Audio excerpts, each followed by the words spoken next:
everybody. Susan Finch, your host for All Volunteer, All Heart for Binky Patrol. And in this special episode, we are recapping our 2024 MrBallen Bink-A-Thon, where we had 9 locations across the country spend a whole day making as many blankets as they could to help as many kids in their community as possible.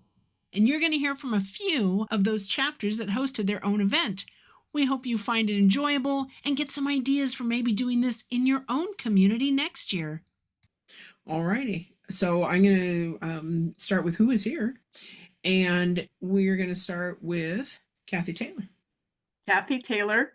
My chapter is in Irvine in Orange County in Southern California.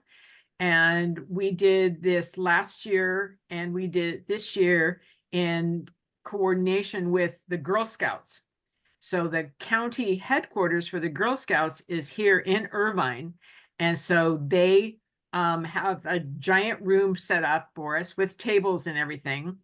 And then since it's advertised to the Girl Scouts, a lot of the troops locally do the tied fleece quilts during the month before. So they drop them off at the headquarters and then, or drop them off the day of. This year we had about twice as many volunteers as we did last year. About the same number of Girl Scouts, I think, but this year they sort of dropped in and out, where last year we had a bunch of them come at the beginning and sort of stay for the day. This time they sort of would come for an hour or two and leave. But I think it was through Volunteer Match that we got a ton more volunteers. Great.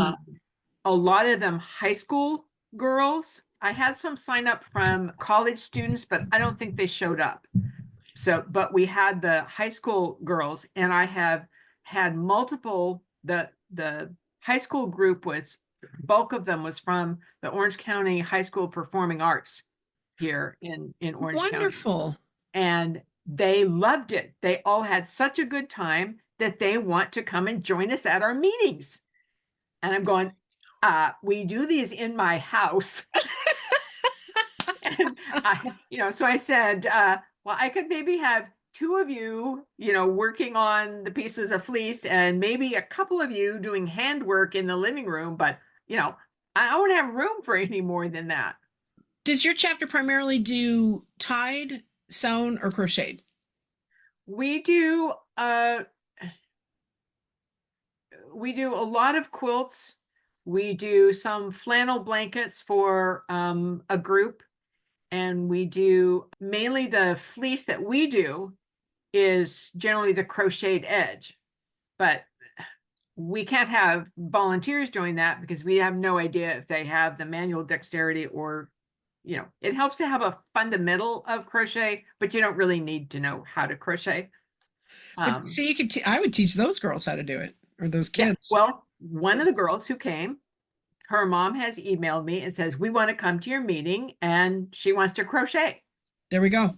Okay. So, well, I saw the girl doing it. She was doing the woven edge with a crochet hook at the meeting, which our adults do, but the girls just use their fingers to pull the loops through.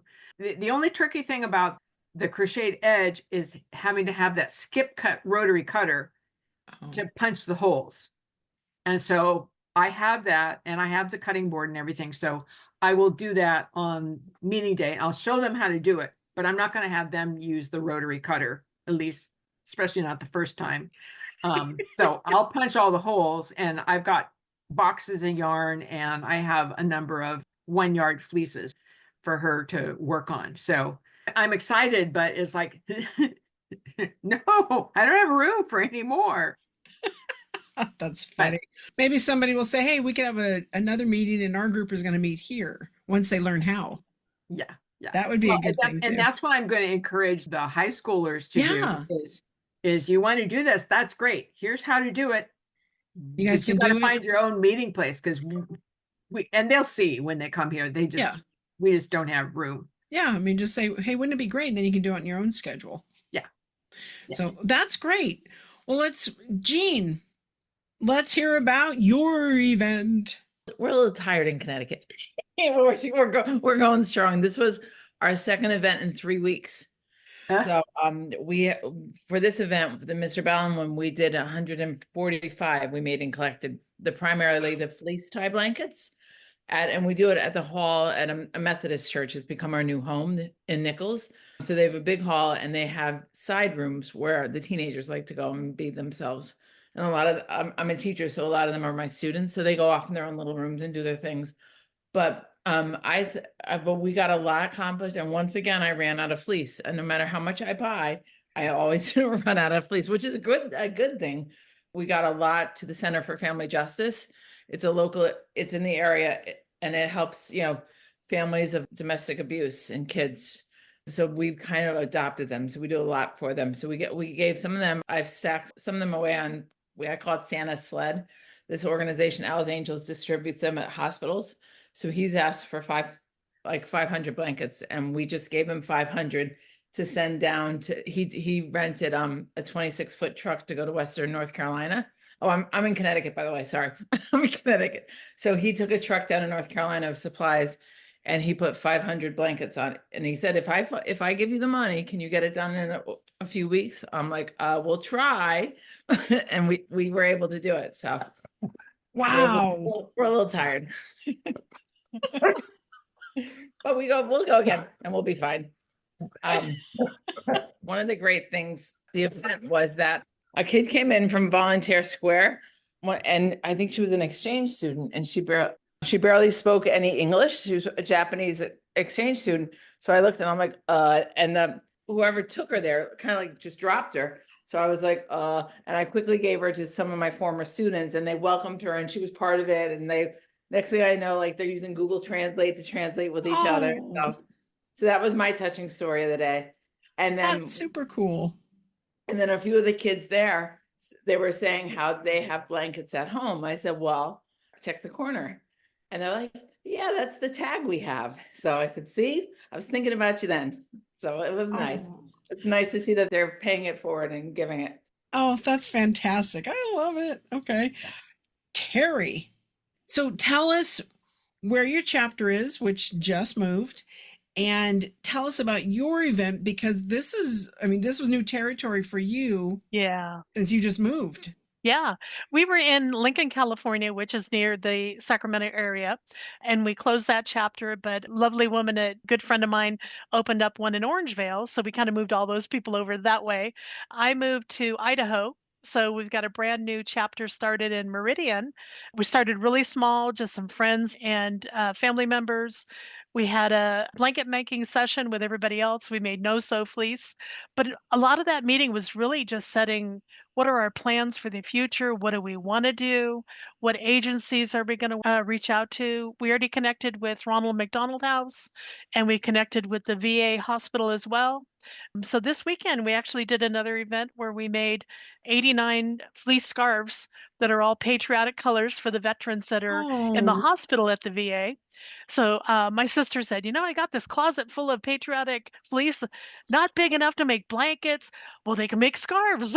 There you go. So I said, bring it on over. And we all sat around and, it's a good way to just visit with each other and make something at the same time. And, before you know it, we had all these made. And now two of my friends who both have husbands that go to the VA center, they already have connections at the VA. They're going to be the distribution managers, for those materials. Yeah. So, trying to convey to my friends that I know you don't quilt, but there are a lot of other jobs to do. We need people to distribute. We need people to find agencies.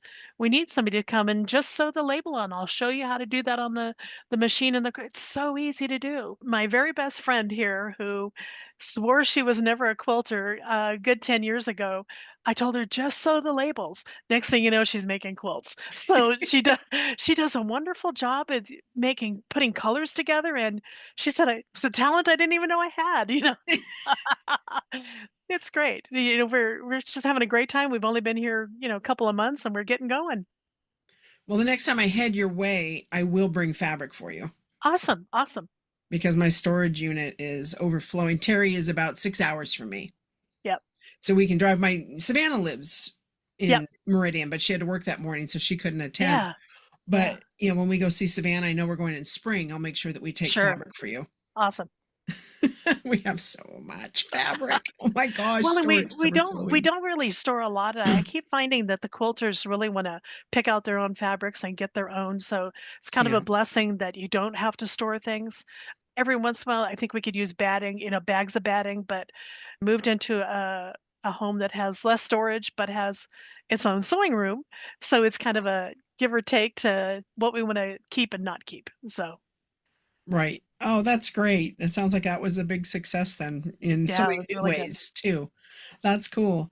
Caitlin, we'd love to hear your story. Let's hear about you and your story because your story is unlike any of our stories, thank goodness, because been there, done that. Go ahead. Kind of everybody's kind of hit on stuff that like I've done or attempted this time. I was gonna say, Caitlin, I'm in Woodbridge, Virginia right now. We were in Lexington, Virginia, but we started in Woodbridge actually when I started this chapter. So that's why I tend to call it Lexington Woodbridge chapter because we serve both areas. For this event, we always expect to have a lot of volunteers. I think this time we had like 35 people show up.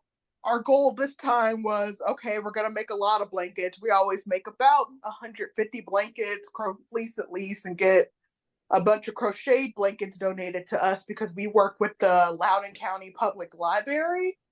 They have a librarian there named Kate who has a knitting group. And I first met with her, I want to say a couple months before the first MrBallen thing that we did last year. Right. And we kind of got together and partnered because she was like, hey, I have all this crochet toys and blankets that my group donates. And we also have space at the library to host it for free. So I was like, great. So we did it last year and we did it this year. And what we learned is, one, especially because I was pregnant, I needed help. So I actually recruited, I have 3 student volunteers right now. One of them is Francisco. He's a college student, a business major. So I've kind of made him our financial coordinator. And then I have 2 high school students, Candace and Sarah, who also help out with the event. I really needed that help, especially being pregnant, but they were great. Like Francisco couldn't show up, but he helped me get the budgeting and everything together. Like I told you, Susan, where I was like stuck at math. Francisco, please check me. And he was like, yeah, it's good. Sarah and Candace, because my family was all like, you're going to do this at like 37 weeks pregnant? And I was like, yeah, something help. So I literally got to sit down for the majority of it. I didn't have to lift anything, and they were able to run around, get sign up going, get competitions going, help people make the blankets. So that was great this year. Also, our goal this year, usually we have to run out and get more fleece, even though we buy a bunch of fleece kits.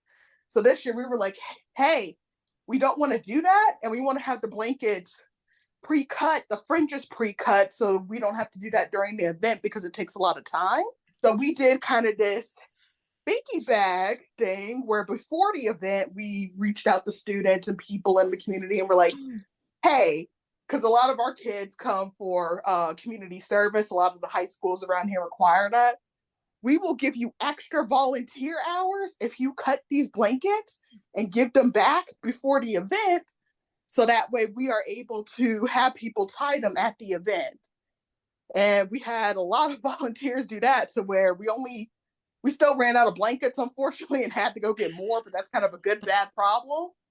But we only had to cut 25 blankets out of the 150 fleece blankets we ended up doing. So we are really grateful to those volunteers, and we drove to their houses, dropped them off the blanket kits here, bring them back to me. My student volunteers got all the blankets back for me. So we're definitely going to keep that up for next time that we do this, because that was super helpful. I'm really glad you brought up a pre-event idea, because sometimes people can't make it on the weekends. Sometimes they're overbooked or whatever. And that's something that they can do a couple of hours. They can make a lot of headway if they're just doing that one type of task, whether it's putting labels on, pre-cutting the fringe, or even just the selvage and cutting the length, so that you can get that done at the event. So all of us here have done the stack the deck thing before for events. And there is nothing wrong with that. It just means more kids get blankets. So we are okay with that. And we will count it in the total, because it was all done with that prep spirit in mind. And I mean, I love that. So you also did crochet blankets. You had a bunch of those turned in, and your chapter loves crocheting, don't they, Caitlin? Yes, like I said, Kate's volunteer group does it. They crochet a lot. Yeah. Actually, at this event, she forgot to bring the crochet knitting needles and stuff. So we were at a different Loudoun County library, but they had a sewing room. So there was a lady there who was sad that we didn't have to crochet, but I was like, hey, we also sew these bags that we donate toiletries in. Do you want to sew those?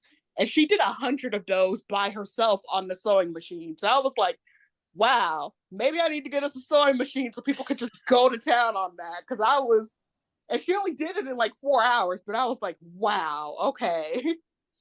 I bet you can get one from Facebook Marketplace for free. That's what I was gonna say. I could probably get one super cheap from either Facebook or like Mercari and just let them go to town on that, because I didn't know people were so interested in sewing. When it's just straight lines, it's less intimidating, especially smaller projects. But we've had a lot of people that have wanted to learn how to do basic sewing. And we've had machines donated over the years. And the machine isn't the hard thing. It's like, does it work? And we were fortunate in California, Moore's Sewing Center used to fix all of our machines. And up here, Maltovano, I believe it is. But they've helped us from time to time with repairs, knowing that we're a nonprofit and stuff. And they have other groups that meet there, like Warm Up America and some other things.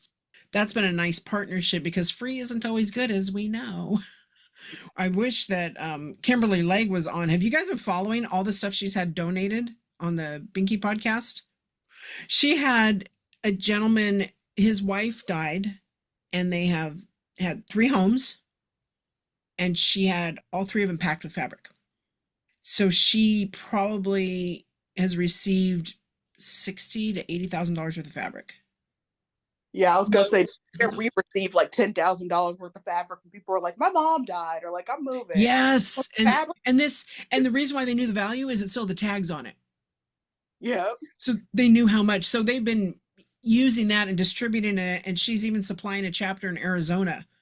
It's her family members and their friends, but she's sending them fabric and they're making it and delivering them there. So it's like, okay, and it just goes in her count. But she has so much fabric. And the same gentleman, once he realized the impact it was having, he bought all her fleece for her event, which was super sweet, because he's really enjoying being a part of the solution. He didn't know what he was going to do with all that fabric. So that's been a pretty cool story. So Jeanne told a couple nice stories. Anybody have a story they want to tell, like a touching moment, an aha moment, a silly moment from your event? We had a little competition where we were like, who can make blankets the fastest? And we had some Girl Scouts come in. And so they broke up into groups, and they just, in 30 minutes, they were booking it on those blankets to get those gift cards. They made a total of 15 blankets in 30 minutes. They like good quality, because we were also quality of it. So everybody at our event, all the adults were like, dang, never underestimate the power of teenage girls, synchronized and motivated, because... Oh, I love it. Well, I had, as I put in the group chat, so anybody listening to this or watching this, we had a group chat going for everybody, leading up to this event. So we could ask questions and things ahead of time, get excited, get all pumped up, and then afterwards start to report on how the days went.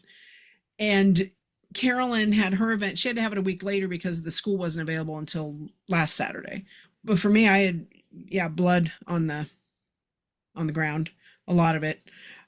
I was pinning and I stabbed myself perfectly in an artery or something, and it just went all over the place, all over the floor. And the horrified look on the 2 women sitting on the floor with me, watching blood, they just like, just watched it go splat. It's like, oh. So I had to go get something to clean that up, but it was just terrible. And we tried something new that we used to do at our Bink-A-Thons, but I thought, I'm going to bring it back, where kids can decorate on squares with Sharpies. And then we spray it with denatured alcohol so it looks like tie-dye. So I was not supervising this, nor was Tom or Austin, my son. So they had the bottle themselves, and they put so much ink and so much alcohol, it dripped on the floor and stained the concrete in the cafeteria. So I had to go clean that up. That was not fun or easy. That took a lot of elbow grease. The squares looked outstanding, though. The blankets, Oh, they're so pretty, because then we just alternated with squares. Usually we do strips. We do the standard Bink-A-Thon blankets. So strip, strip, strip, strip, done. And some people, they like to get fancier, but with the squares, it turned out really, really cute. We have somebody in New York that quarterly sends us a box of tops, gorgeous quilt tops. And so some of those, because we at ours, we have stations. So we have we have the fleece people, that's on 2 tables. We have the hand label people, which is, that's a mixed group of who knows who. We have our Binky sandwich makers, we call them, because that's get the batting in the top, match it up, cut the batting, put it on a backing that matches, cut that around, and pin it like a picture frame. That's our standard blanket.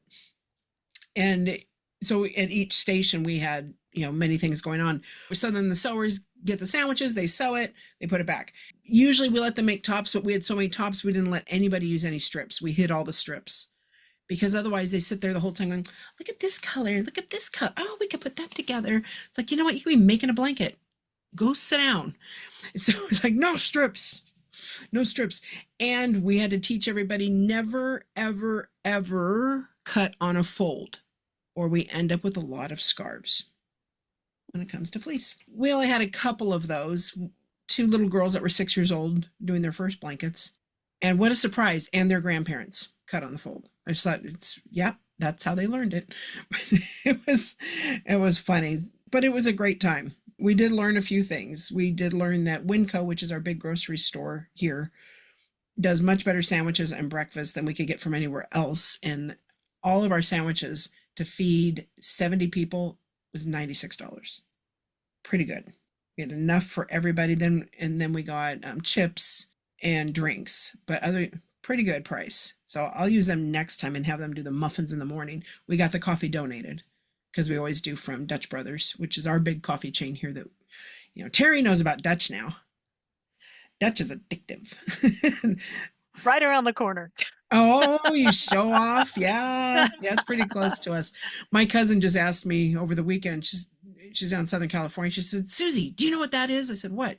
We drove by a Dutch. So, you have Dutch by you now. She said, what is that? Why is there always a line? I said, because it's Dutch Brothers. But Starbucks has been sweet too. We've had them donate coffee and stuff, but our volunteers all request Dutch. So that's what we do here in Oregon. What are some ways, we have some other chapters. We haven't heard from Texas. We didn't get to hear from Thousand Oaks, Temecula. So those are the 3 that we don't have reports on. So we're just going to go with all of us. Kathy, if you were to say something that you wished had happened this year that would have made it easier for you, what would it be? I don't know. The biggest problem we have is having to redo the blankets that all these Girl Scout troops do. Okay. So I think maybe next year, it probably would be a good idea for that Zoom call that Shelley did, where you talked about the Binky Patrol. I think we should give a demonstration about the correct way to cut. And cuttings, you'll go down one side and you get everything from 1/2-inch fringes to 3-inch fringes that are not tied together. Okay. Because they couldn't tie 3-inch fringes together. So I think some more, although I think we have less this year than the prior year that we have to redo. But I think some education, some demonstrations to the troops would be very helpful, because we all hate redoing. And I think it's a waste of time. Well, I think it takes us as long to redo it as it would be to do it from scratch. Right. Kathy, if they're the double knot ones, if they're the knotted ones, I have a video that I made. I mean, if you subtract out the Connecticut part of it, I have a step-by-step video if you wanted to send ahead of time. If they're Are they doing doubles? Are they double pieces of fabric or just one? I think most of the ones we got were doubles. And I have a flyer with directions, but my video just has the Connecticut drop-off spots and all that Connecticut stuff. So if you ignore that, that would be great. And I typed up directions, but I was having them do single fleece and tie the adjacent. I have a video for that one. Yeah. Tie the adjacent. Yeah. So you do adjacent. See, with the single ones, we do it like a balloon. We do the double. Just a single up here in Connecticut. Just a single thing of fleece, and you just do it around my finger, just like you would a balloon. Okay. And then we just tell them not to choke up on it. But I have videos for that, and it might be good too on our sign up forms that we get from Volunteer Match to add a link to that video. Yes. And to say, Yeah. before you come, just so you know, these are the expectations. If you want to make them ahead of time and drop them off, this is how we need them. Yeah. Yeah. The other thing we did was, I've had some donated that are single layer fleece, and you do the fringe, cut the fringe, and then you cut a slit. Oh yeah. At the top of the fringe and just pull it through. We like those better because they're flat. You don't have those knots for the kids when they're snuggling. But do they stay? But they don't stay through the slot though very well, do they? Once if you cut the slot small enough, Oh, okay. It'll choke up. If you cut it too big, you're right. It slips out. Okay. The directions say an inch, but I haven't noticed but you've got a 4-inch fringe going through the 1-inch slit, and I haven't seen that it's a problem that they come out. Okay. Well, we should do that. If any of you get bad ones or, icky binkies, can you take photos though too, so we can show this isn't great? Because we're telling them how to do it right, but they need to see how it's not great so they can learn to recognize that and how to. And the words backwards throw me over the edge. When they don't look at the word, I don't buy material with words on it. Oh, I don't either. Okay, cool. And Sue, when you were talking about doing single versus double, we were doing double, because it's so cold up here right now. But normally somebody would sit and do the fringe on a patterned fleece, and then somebody would cut the fringe on a solid. I notice on the kit, it says to cut them both together. Yeah. Then your fringes do line up. But if you're trying to do somebody doing a solid, and they're never going to line up. No, you only do that if you're going to leave them single, but if you're putting it together. Exactly. And you can fold it over twice, get a good sharp pair of scissors. You're done cutting 5-10 minutes. Yeah. Well, and that's why, we put all of our corners, even on a double, I put all 8 pieces together and then cut the notch out and then cut it across and then cut it. That's the key. Good scissors. Good scissors. Yeah. But that's the thing I think a lot of them miss. It's like, you got to put all the open ends in one place. Even if you have 2 pieces, line it up. Yeah. Take that extra time once it's lined up and the selvage is off, and then cut your big square out for your guide. And then you go across the open ends only, not the fold, the open. And then over here, the open end only, because you have your guide, don't go around. Then open it up and everybody tie the pieces together. Okay, this is cooler than cool. Someone told me they had these. This was from Home Depot. They're floor samples. Yeah. I made a paper version of that. So that these were free from Home Depot. Yeah, you see the samples. Use them. So they really could just lay those down, cut the square, and yep. Okay. Well, and even once you cut the square off, now you have patterns for everybody. Well, and we're so frugal. I'll say that to be nice. We're frugal. We keep all those cutaway squares and we make them into end of day quilts. Oh, so great idea. Cute patchy blanket. The math teacher uses them for the whiteboards. Okay. To rub off the whiteboards. There we go. No waste. No waste. Yeah, I was gonna say I made my babies. I made them a mini quilt out of a lot of the ones that I had. Oh, that's sweet. So, Jeanne, what would you say would make things better for next year? I always have a hard time with people RSVPing. It's because we'll do it as a Facebook event. I always do them as a Facebook event, and I can drop it and share it everywhere. We had 70 people come, which was amazing, but only 35 of them had said yes. Plus, the dozen from the volunteer square. Plus, at my school, I lose count with my kids who want to come. On Facebook, it said 90 kids were coming, or 90 people were coming. That's a huge, or 90 people were interested. Interested or going. And no matter how much I beg and stuff like that, So for the Facebook thing, I would post it in the comments, the link to the volunteer match form, because it gets them to commit more. We're trying to get a lunch count. We're trying to get a supply count, a chair count, anything. And it's super helpful to us. Can you tell us? And if you're bringing a friend, add that one in too. And that I found has been the most helpful, because I was surprised. I don't even know where my sheets are. I had my sign-in sheets there too with the check mark. Can we use your photos? And here, what's your email? Everybody that's in the group with one master email, if it's a mom with, 6 kids with her or something. But that is a problem. I had that problem too. I kind of knew a range, And I had to get an idea for food. I mean, my guys at home were excited because a lot of sandwiches came home, but we had, I was grateful that we didn't. I thought, oh my gosh, what am I going to have left over? And we didn't. And I ordered kind of a minimum from Winco, but I also know that Winco has small trays available. So if we show up that morning, it's like, oh crud, there are 95 people here. We could have picked up another 25 sandwiches, which would, because we just did the little half kind, like little bagel rolls and stuff. So that worked out. We can kind of noodle that together before next year. So I have to just better roll with it and always plan and get more fleece because more fleece than I even upped it. I mean, I upped it from the last event. So I have another event coming up in next Friday. And I'm like, now how much do I get for that? And so I told you we're tired in Connecticut. Man. Or just keep going. Yep. I know mine are all saying, when are we going to do for Martin Luther King Day? And I said, I don't know. I don't know if I'm going to do it that soon, but I could probably do spring.